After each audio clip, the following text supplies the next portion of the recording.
शानदार मोमेंटम यहाँ पर 1546 पर। मयूरेश, ये गोल्ड लोन कंपनीज पर कोई व्यू आपका मुथूट और मनापुरम पर?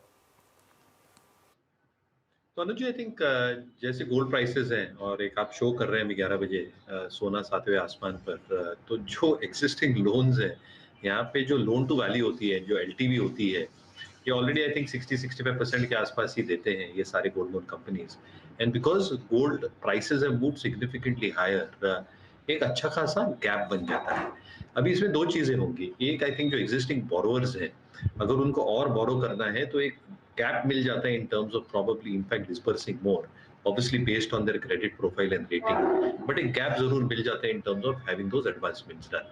दूसरा, I think to a large extent अगर आप मुथूट की बात करें इन जनरल, तो आई थिंक जो एक सेल्स का या टॉप लाइन का आंकड़ा इन्होंने बताया, थोड़ा घटाया जरूर था, बट अगर प्राइसेस एलिवेटेड लेवल्स पे रहती है तो आई थिंक एक ट्रिगर जरूर बनता है।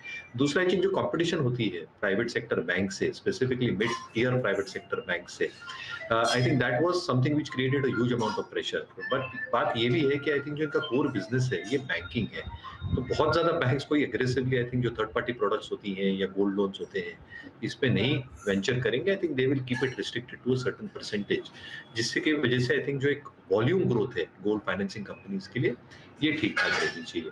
और तीसरा, I think in terms of overall NIMs और स्प्रेड्स की अगर हम बात करें, तो अगर रेट कट का सिलसिला स्टार्ट होगा, जो होना चाहिए in the second half of this calendar year, तो कहीं ना कहीं बोरोइंग कॉस्ट कम हो जाएंगी। So like wise for any other NBFCs, gold financing NBFCs को भी एक जो एडेड एडवांटेज आ सकता है because of the rate cuts, ये निम्स और स्प्रेड्स में शायद प्ले आउट हो। तो मुझे लगता है आई थिंक काफी टेलविंड्स हैं जिसकी वजह से काफी मोमेंटम में ये स्टॉक्स चल रहा है।